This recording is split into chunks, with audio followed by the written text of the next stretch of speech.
square, from what I remember. But we do have a game that is of import that has ended, and we have Fabiano Caruana in studio with us right now, having drawn the game after a tremendous struggle. First of all, Fabi, you came into this round with the chance that you couldn't have dreamt of after round 6, and then the opportunity presented itself, and you knew that there were 2 draws in the other games as you were actually playing. When that happened, that moment when you realized that games were drawn, what were you thinking? Yeah, I thought it was a great situation. I also thought I had a very pleasant position. I mean, something went wrong for the opening for him. I think he should have taken on f3, but he allowed me to get e4. It looks like the best that I can hope for from his line. And yeah, it looked very pleasant, but I obviously misplayed it. Probably his queen f3 and all this stuff was not great. Yeah, it looks really nice after taking e5. I thought I should have a large advantage. Played bishop e8. Maybe there was something better than queen f3. I assume white has some way to really put the pressure on. Yeah, b3. Did you consider knight d3 instead of knight takes d7? Like not trading any pieces? Yeah, but then after knight b6, I thought it would be less than in the game. Okay. The doubled pawns are not a huge issue because b5 will come. Maybe, I mean, white is still better here, but I preferred what I did. So the game continued. The position, we're intrigued by a huge position that's going to occur in the game. Oh, well, here's what we're gonna get to. When he sacrifices on e5, first, it wasn't necessary. Were you shocked by the sacrifice? No, I was expecting it. I thought it was very natural. I kind of liked my idea to play f3 because he wants to take on e4 and queen e4, queen f5, and then my d pawn becomes very weak. The only downside to this idea is that he can sack the queen like he did. Well, he also, we know he also had the move c5. c5 when? Here? Now. dc? And rook takes, and then queen d4. Oh, yeah. I thought maybe this is holding. But, yeah, it's probably holding, but it wasn't my main concern. I thought maybe I'll have some minor chances here. But what he did gave you major chances when he took. And you were very close to winning this game as we go down the variation, and we were all surprised as there's one move that we were calculating, and we're going to get to it momentarily. Right here, you played rook c1, c5. You moved e6. You did not play. Why not? Yeah, I burned all my time, mainly because most of my time was based on, most of my calculations was based on a blunder. Yeah, e6, rook e3, and I guess rook g to e3, rook e to g3. Sorry, is forced. And rook c5, I wasn't. This was one idea I had because now if he plays rook g5, then e7 should be very strong. But I thought first he'll give a check. King e2 and now rook g5. And if e7, the point is now rook f5, ef, rook g2. Now he has his check. King somewhere, attacking the rook, and then bishop e7.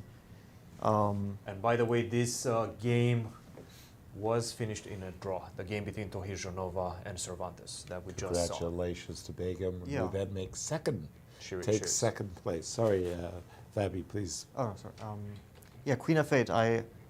I wasn't so sure about this, but I figured after I played rook d1 that this must have been the right way. It is a very confusing position, and yeah, this e6 was based on a blunder, and then at some point I got low on time and panicked.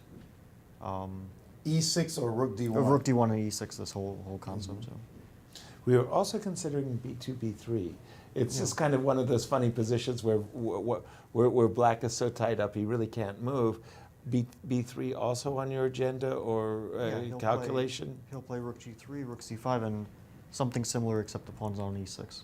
Right. It's on e5, which isn't necessarily a bad thing.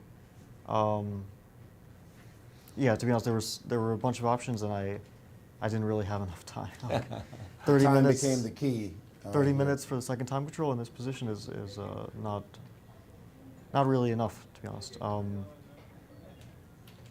And in the end, Did he have Rook G2 instead of Rook G1? it looks like a draw still with King F3, Yeah, Rook F2. King E3. Well, King E3, then Rook F1. I think that's not what I want. But I was going to play King G4, Bishop E7, Rook E7. I assumed it's probably a draw, but I was a bit worried. I mean, I'm the one who has to With prove the draw understanding. here. Yeah, right. Exactly.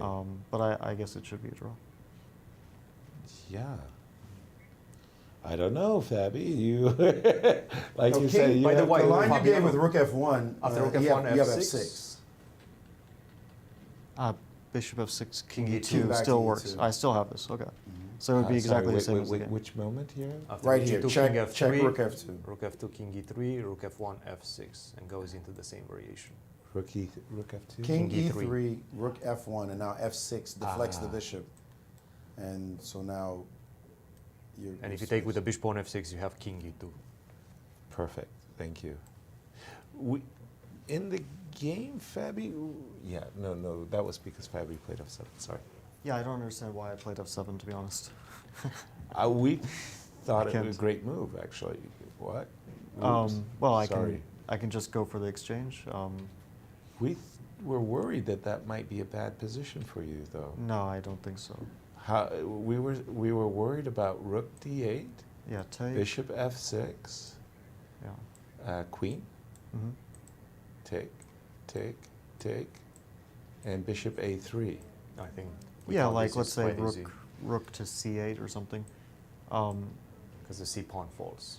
So, Yeah, but this, I mean, take. I got two connected passers over here. But the king will cover them. Just King E3. Oh, you or mean like just bringing your king over to the king side, something like this, yeah? something. I think this is just a draw. Wow. I don't think black has any winning chances, and also white doesn't have any winning chances. Okay. I mean, if anyone's playing, it's white, but white's not really playing this. Okay. And instead, I played F7, which is a slightly dangerous rook endgame, although it's a draw. But I just can't explain this decision. Well, it all looks like a draw at the end. Missed opportunity there for you. You've got a playoff tomorrow, which I'm sure you would have said, give me the playoff 5 rounds ago at -1. You now play Wesley and Sam Sevion. Your thoughts about that? I don't even know how it works with 3 players. Is it a tournament format? Well, or- now that you asked, glad you did, because our producer is ready To tell show you it what so you're you up can- against. You can see what that looks like. Usually they have it on the spot. There we go. 3 or 4 players tied for first. It's a rapid round robin game in 10 with a 2-second delay. And if your 2 players are still tied, you go to a 2-game blitz match with game in 3 with a 2-second delay. 3 players still tied in your case. Then it's back to a blitz round robin. You guys are going to keep us here all day. Hopefully not. But that's what you've got ahead of you. How's your 10-minute game?